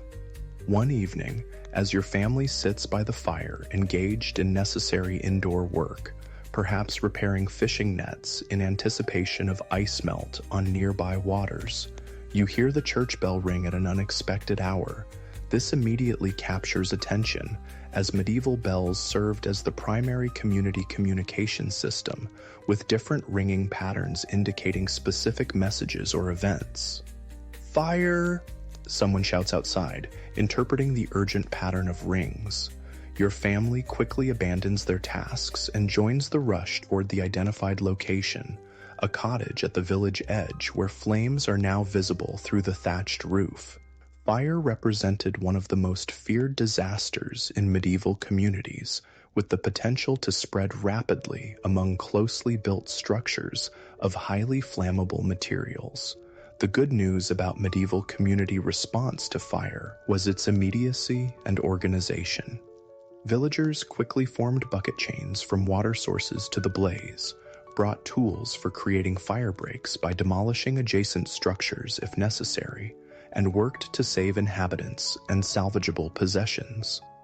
The bad news was the limited effectiveness of these measures against well-established fires, and the particular difficulty of fighting fires in winter when water sources might be frozen. In this case, the community's rapid response contains the blaze to a single building. The family who lived there escapes with minor burns and smoke inhalation, though they lose nearly all their possessions. Without hesitation, neighboring households offer shelter, clothing, and shared food. This immediate absorption of the affected family into other homes was a standard feature of medieval crisis response. The good news about this system was the absence of homelessness even after disasters. Community members simply made room for those affected. However crowded, this might make their own living situations. The bad news was the increased strain on already limited resources, and the knowledge that multiple such incidents could overwhelm even the most generous community support network.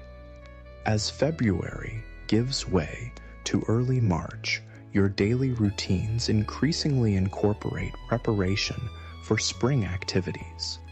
Seeds saved from previous harvests are checked for viability and counted to ensure sufficient quantities for planned planting.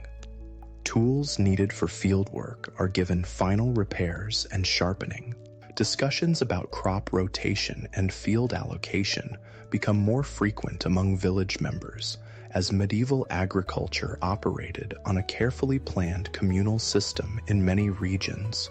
The good news about this anticipatory work was the sense of purpose and forward momentum it created during winter's final difficult weeks. The bad news was the underlying anxiety about whether winter stores would indeed last until these preparations could bear fruit, and whether spring weather would arrive in time to prevent a true subsistence crisis. One morning, your oldest child makes an exciting discovery during a trip to collect water, the first snowdrops pushing through in a sheltered area near the village spring. These early flowering plants were more than just a pleasant sight to medieval eyes. They represented the tangible beginning of winter's end and nature's renewal. Their appearance was often celebrated and pointed out to the entire community as a sign of hope. The good news about these early spring indicators was the genuine relief they brought to winter-weary villagers. The bad news was the still significant gap between first flowers and actual food production, a period that would require continued careful management of dwindling resources. As your family gathers that evening, perhaps sharing a simple meal of thin porridge with the smallest remaining portion of preserved meat, the conversation centers on plans and possibilities. Despite the ongoing hardship, there's a palpable shift in mood as winter's psychological weight begins to lift. Medieval peasants developed remarkable resilience through these annual cycles of scarcity and abundance, hardship and relief. The good news about this seasonal pattern was the deep appreciation it fostered for spring's gifts after winter's deprivation.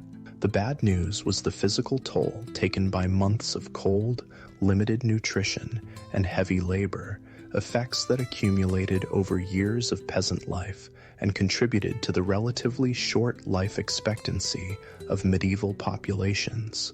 As you bank the fire for the night and your family settles for sleep, the wind outside carries a slightly different quality than the harsh winter gusts of previous months. Perhaps there's a subtle hint of change, a whisper of the transformation that will soon sweep across the landscape, bringing greening fields, returning birds, flowing waters, and renewed possibility. Winter in your medieval world is not yet over. There will still be cold days, potential storms, and the continuing challenge of stretching limited supplies. But its deepest grip has begun to loosen, and the proven cycle of seasons promises relief. Your family has survived another winter through knowledge, preparation, community support, and resilience, qualities that define the medieval peasant experience through its hardships and fleeting moments of unexpected beauty. The final weeks of winter bring both the greatest challenges and the first true signs of relief for your medieval household. March has arrived, and with it comes the most critical transition of the year, the delicate balance between depleted winter stores and the first growth of spring. Historians call this period the Hunger Gap, and for medieval peasants, it was often the most dangerous time of the annual cycle. You wake before dawn, as always, but the darkness feels different now. There's a subtle shift in the air, a barely perceptible change in the quality of light that seeps through the cracks in your cottage walls. The birdsong outside has grown more varied and insistent as returning species join the few that remain through winter. These small changes would likely go unnoticed by modern people accustomed to artificial environments, but for medieval peasants whose survival depended on reading natural signs, they carry profound significance.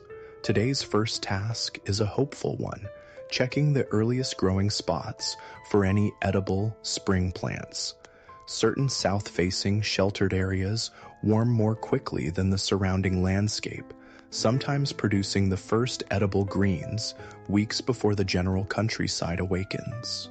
Your older child accompanies you on this expedition, both of you carrying small knives and cloth bags for gathering. Remember what to look for, you remind them as you approach a promising slope near the village stream. Dandelion leaves are among the first to appear, along with young nettles. Medieval children learned plant identification from an early age, their education focusing on practical knowledge critical for survival rather than abstract academic subjects. The good news about this morning's search is the discovery of several patches of young nettles in a sunny, protected spot. Despite their stinging nature, nettles were highly valued by medieval people as one of the earliest available spring greens, rich in nutrients depleted during winter months. The bad news is the relatively small quantity available this early, enough for one modest meal rather than a substantial supplement to dwindling stores. Still, even this small harvest lifts spirits as you return to the cottage. Medieval peasants understood that these first spring gatherings, however meager, marked the beginning of the seasonal transition from scarcity to abundance. The psychological boost often proved as important as the nutritional one. Back home, you carefully prepare the nettles, using cloth to protect your hands from their sting until cooking neutralizes it. The greens will be added to the morning porridge, providing welcome flavor variety and vital nutrients after months of increasingly monotonous winter fare. The good news about these first spring greens was their exceptional nutritional value, particularly rich in vitamins that prevented deficiency diseases like scurvy. The bad news was the labor required to gather sufficient quantities in early spring when growth was still limited. As your family eats breakfast, you discuss the day's work. The seasonal transition brings its own demanding schedule of tasks, all critical for the coming year's success. Fields must be prepared for planting, tools readied, livestock moved to new locations, and seeds sorted. Additionally, the depleted winter stores require continued careful management to stretch through these final weeks before more substantial spring growth appears. "I'll check the plow today," your spouse announces. "The wooden share may need replacing before we begin field work." The medieval wooden plow was far less efficient than modern equipment, requiring frequent repairs and adjustments. The good news about these simple tools was the relative ease of repairing them with locally available materials. The bad news was the immense physical effort required to use them effectively, particularly in heavy spring soils. Your own day will be divided between continued foraging for early greens and necessary household tasks. The medieval division of labor typically assigned field preparation primarily to men, while women managed household production, garden cultivation, and smaller-scale food gathering. However, These divisions were far more flexible than later stereotypes suggest, with all household members contributing wherever needed during crucial seasonal transitions. By midday, you've collected several varieties of early spring plants, more nettles, wild garlic, and the first dandelion leaves from various microclimate spots around the village lands. Medieval knowledge of where to find the earliest growth was refined across generations of careful observation, creating detailed mental maps of the local landscape that modern GPS technology might envy for their precision. The good news about spring foraging was the gradually increasing availability of fresh, nutritious plants after months of preserved foods. The bad news was that gathering sufficient quantities required considerable time and energy, precisely when other spring preparation tasks also demanded attention. Returning to the village, you notice increased activity throughout the community. Other households are similarly engaged in spring preparation, repairing thatch damaged by winter storms, clearing drainage ditches to handle spring rain and snowmelt, and assessing fields for planting. There's a palpable energy that contrasts with winter's more measured pace, despite the physical depletion many villagers show after months of limited nutrition. Near the village center, you observe the reeve and several elder members in discussion, likely planning the rotation of crops across the common fields for the coming growing season. Medieval agriculture in many regions operated on sophisticated systems of crop rotation and field allocation, determined collectively to ensure sustainable productivity. The good news about these communal agricultural systems was their effectiveness at maintaining soil fertility through careful rotation of crops with different soil impacts. The bad news was the complexity of coordinating these systems across multiple households with different needs and capabilities. As you pass this meeting, you overhear mention of the upcoming Lady Day, March 25th, coinciding with the Feast of the Annunciation in the church calendar. This date held multiple significances in medieval life. Religiously, it celebrated the angel Gabriel's announcement to Mary that she would bear Jesus. Practically, it marked one of the quarter days when rents and taxes were due to lords. Agriculturally, it traditionally signaled the beginning of the planting season in many regions.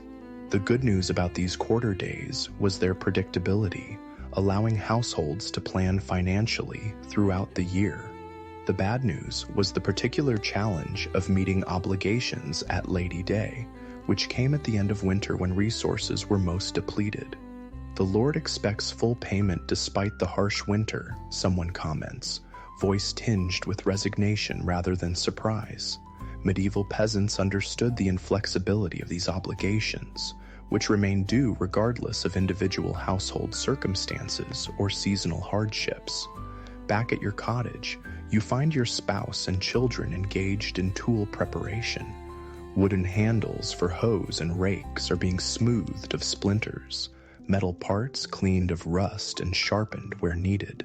Even the youngest child participates according to ability, perhaps helping to sort different types of seeds or carrying smaller tools between workers.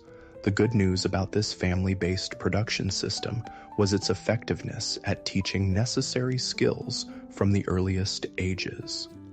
The bad news was the economic necessity of child labor, which left little opportunity for education beyond practical knowledge.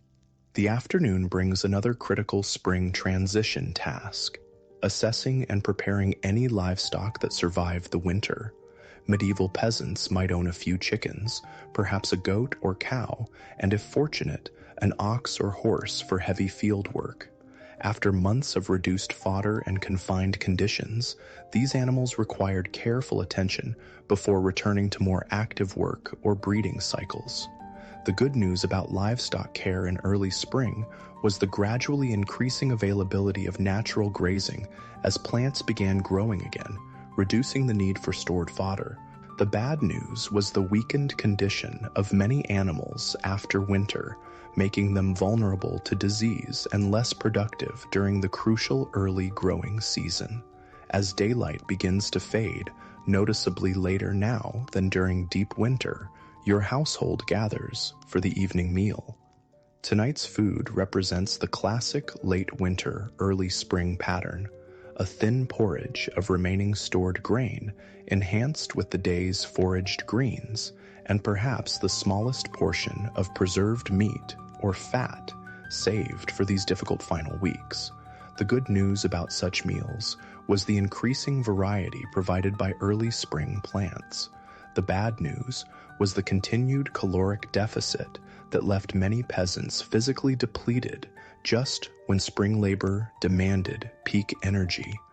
After eating, the family settles by the fire, but the evening activities differ from midwinter patterns. Instead of the storytelling and small handcrafts that occupied the long dark evenings of January and February, tonight's focus is producing items required for the imminent planting season, sewing seed bags from scrap cloth, fashioning simple tools for creating planting rows, or repairing baskets for transporting seeds to the fields. Remember last spring, when heavy rains delayed planting by nearly 2 weeks? Your spouse reflects. We must be ready to begin immediately when conditions allow. This awareness of weather vulnerability shaped medieval agricultural practice profoundly. The good news about traditional farming knowledge was its accumulation of strategies for working around adverse conditions developed across centuries of observation. The bad news was the continued vulnerability to weather patterns that could still defeat even the most careful planning. As the family works, conversation turns to signs observed throughout the day that help predict the coming season's characteristics: bird behavior, cloud patterns, the timing of certain plants' emergence. Medieval weather forecasting relied entirely on such natural indicators, refined through generations of observation and record-keeping, primarily oral rather than written. The good news about this traditional knowledge was its surprising accuracy within local regions, where indicators had been calibrated across centuries. The bad news was its limitation when facing unprecedented weather patterns or rapid changes. The hawthorn is budding early this year, someone notes. That suggests a mild spring ahead. Whether such predictions proved accurate or not, they provided psychological comfort and a framework for planning during the uncertain transition between seasons. The following morning brings exciting news. The first calf of spring has been born in the village. For a medieval community, livestock births represented crucial renewal of important resources. A new calf meant future milk production, potential field labor as it matured, and continuation of the delicate balance between human needs and available animals. The good news about spring livestock births was the immediate boost to household resources, particularly milk from nursing animals, which provided vital nutrition during the hunger gap. The bad news was the additional care required for newborn animals at an already labor-intensive time. The birth prompts a small celebration within the affected household, and neighbors visit throughout the day to offer congratulations and assess the new animal's health and characteristics. This communal interest reflects both the social nature of medieval village life and the practical reality that each household's success contributed to overall community resilience. While visiting, you learn that preparations have begun for the coming Easter celebration, less than a month away in most years. For medieval Christians, Easter represented the most significant religious festival of the year, with both profound spiritual meaning and practical implications for daily life. The preceding Lenten period involved fasting restrictions that paradoxically aligned with the natural scarcity of late winter, while Easter itself celebrated renewal in both religious and natural contexts. The good news about these spring religious celebrations was their alignment with natural seasonal patterns, creating meaningful frameworks for understanding and marking the transition from scarcity to abundance. The bad news was the additional obligations they imposed, including church attendance, special contributions, and expected participation in communal activities during a physically demanding period. As you return to your own work, perhaps preparing a garden plot near your cottage for early maturing vegetables, you notice increased activity around the manor house that dominates the village landscape. Servants are visible cleaning windows, airing bedding, and performing other tasks associated with spring renewal. This activity likely indicates the Lord's family will soon return from extended residence elsewhere, a common pattern for medieval nobility who often maintained multiple properties and moved between them seasonally. The good news about the Lord's return was the increased employment opportunities it created for some villagers who might find temporary work in service roles at the manor. The bad news was the intensified oversight of peasant obligations and more frequent demands for labor service that typically accompanied the Lord's presence. Indeed, by afternoon, a messenger from the manor arrives in the village with instructions for required labor services in the coming week. Under feudal arrangements, peasants typically owed not only rents in money or kind, but also direct labor on the Lord's lands for specified periods. The timing of these labor obligations could significantly impact a household's ability to manage its own agricultural needs during the critical spring planting period. The good news about these labor services was their predictability within the feudal system, allowing households to plan around known obligations. The bad news was their prioritization of the Lord's needs over peasant concerns, sometimes forcing less optimal timing for work on family fields. As these announcements circulate through the village, your attention remains focused on the immediate needs of your household during this transitional period. Today brings another foraging expedition, this time to a different area known for early emerging plants. The warming temperatures have accelerated growth, and you discover substantially more available greens than just days earlier. The good news about this increasing abundance was the vital nutritional boost it provided after months of limited diet. The bad news was the continued inadequacy of foraged foods alone to meet full caloric needs during the demanding spring work period. Returning home with your gathered plants, you find a visitor waiting, a traveling peddler who visits the village several times yearly, bringing goods not produced locally and news from beyond your immediate region. In the relatively isolated world of medieval rural life, such travelers provided crucial connections to broader networks of trade and information. The roads are finally passable, the peddler explains, displaying wares laid out on a simple cloth, needles, small metal tools, perhaps spices or medicinal ingredients that couldn't be locally produced. Though the mud is still treacherous in places, medieval transportation infrastructure was minimal by modern standards, with unpaved roads becoming nearly impassable during winter and early spring due to snow, ice, and especially mud. The good news about the resumption of such travel was the renewed access to essential items and information after winter's isolation. The bad news was the limited purchasing power of most peasant households at this time of year, when resources had been depleted by winter and new production had not yet begun. Still, the peddler's arrival creates excitement in the village. Beyond the goods offered, the traveler brings news, political developments in the wider kingdom, weather patterns observed elsewhere, reports of disease outbreaks or other concerns in neighboring regions.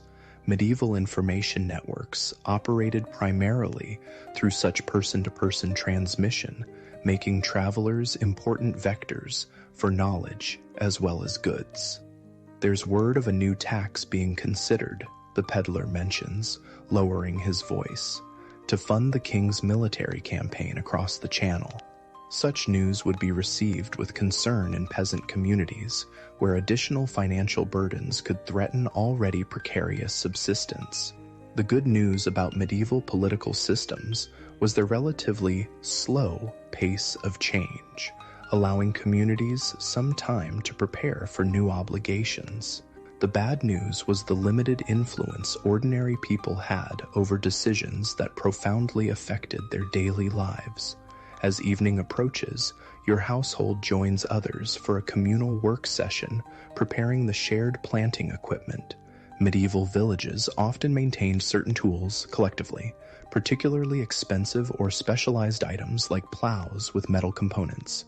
These would be used in rotation by different households according to agreed schedules.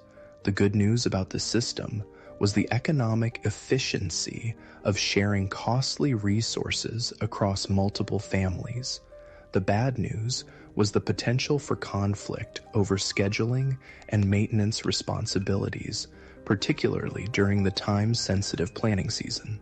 Tonight's gathering combines practical work with social connection, as villagers share observations about spring's progression and continue planning the complex dance of field preparation, planning, and ongoing subsistence that defines this season. The sense of community purpose is palpable, a reminder of how interdependent medieval villages were, particularly during transitional periods. The miller reports the stream flow is increasing, someone mentions. The grinding stones should be operating at full capacity by next week. This detail highlights another aspect of medieval seasonal transitions, the resumption of water-powered processes as frozen streams thawed and spring rains increased flow volumes. The good news about these natural power sources was their renewable nature and zero cost beyond infrastructure maintenance. The bad news was their vulnerability to seasonal fluctuations and weather patterns that could dramatically affect productivity. As darkness falls, now noticeably later than just weeks before, your family returns home for the evening meal and rest. The physical demands of spring preparation leave everyone tired, but there's a different quality to this exhaustion than winter's sometimes desperate conservation of energy. There's purpose and forward momentum in the fatigue, a connection to cycles of renewal that have sustained countless generations before you. The good news about this seasonal transition was the psychological shift from survival to creation, from preservation to growth.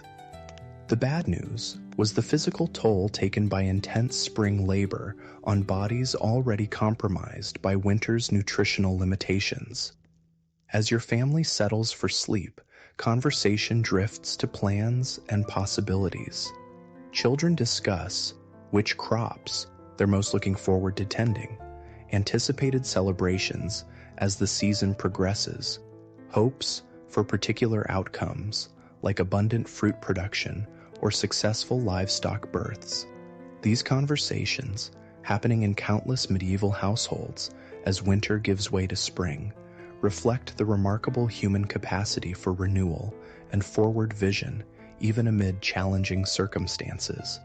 The good news about this capacity for hope was its psychological necessity for generation after generation facing the same seasonal challenges. The bad news was the vulnerability of these hopes to factors beyond human control, weather extremes, disease outbreaks, political upheavals that could devastate even the most carefully planned growing season. Yet for tonight, in your humble medieval cottage, with the first spring stars visible through the smoke hole above, hope predominates over fear. Your family has survived another winter through knowledge, preparation, community support, and resilience. The lean times are not yet over, and significant challenges remain before harvest will replenish depleted stores. But the cycle continues as it has for time immemorial, the wheel of the seasons turning once more from scarcity toward abundance. As sleep approaches, you reflect on the winter just endured. From a modern perspective, medieval winter conditions appear almost unbearably harsh. The cold, the hunger, the darkness, the isolation, the constant physical labor, the vulnerability to illness without effective treatment. Today's world, with its central heating, grocery stores, electric lighting, and modern medicine, seems impossibly comfortable by comparison. Yet your experience contains elements less familiar to later ages, the profound interdependence of community, where survival is genuinely communal rather than individual. The intimate knowledge of natural patterns and cycles, reading the landscape with a depth of understanding accumulated across generations, the direct connection between labor and sustenance, without the complex mechanisms and vast distances that separate modern people from the sources of their food and goods. The deep satisfaction that comes from successfully navigating genuine challenges through skill and cooperation rather than technological convenience. The good news about your medieval winter experience is this sense of direct engagement with the fundamental realities of human existence, the seasons, the land, the community, the skills needed to transform raw nature into sustenance and shelter. The bad news is the physical hardship, constant uncertainty, and narrow margin between survival and disaster that accompanies these less tangible benefits. As your consciousness drifts toward sleep, these reflections merge with the more immediate awareness of your body's fatigue, the sounds of your family's breathing, the diminishing warmth of the banked fire, and the promise of tomorrow's continued work. The medieval world you inhabit knows nothing of the future technologies and comforts that will transform human existence in centuries to come. Yet in your relationship to the seasons, the land, and the community that surrounds you, there is a wisdom modern people sometimes struggle to recapture. Winter has not yet fully released its grip. The hunger gap continues, resources remain precarious, and uncertain weather could still bring setbacks. But spring advances inevitably, day by lengthening day. The work of your hands joins with natural processes in the ancient partnership of agriculture. The knowledge passed down through countless generations guides your actions toward likely success, and the community that has weathered the cold months together now turns collectively toward renewal. This cycle, from abundance to scarcity and back to abundance, shaped human consciousness for millennia before modern conveniences flattened these natural rhythms for many people. The medieval experience of winter and its transition to spring represents one of humanity's most fundamental stories, repeated countless times across geography and history with endless variations but recognizable patterns. Today, as modern people increasingly seek reconnection with natural cycles, seasonal eating, and more sustainable relationships with energy and resources, there are lessons to be found in the medieval approach to winter, not in romanticizing genuine hardship or unnecessary suffering, but in recognizing the depth of knowledge, community interdependence, and direct engagement with natural systems that allowed people to survive and even find meaning within challenging conditions. As you finally surrender to sleep in your medieval cottage, with spring's earliest stirrings visible in the world outside and winter's lessons freshly inscribed in memory, you participate in this ancient human story. Your experiences of cold, hunger, darkness, community, knowledge, and resilience connect you to countless others who have navigated these same seasonal transitions throughout human history, including perhaps those who might someday read about lives like yours and wonder at both the hardships endured and the wisdom developed in response. The wheel turns, winter yields to spring, scarcity gives way to new growth, and the human story continues. In your medieval moment and across the centuries that follow, bound together by the shared rhythms of seasons and the enduring human capacity to find ways through the darkest and coldest nights toward dawning light and warmth once more.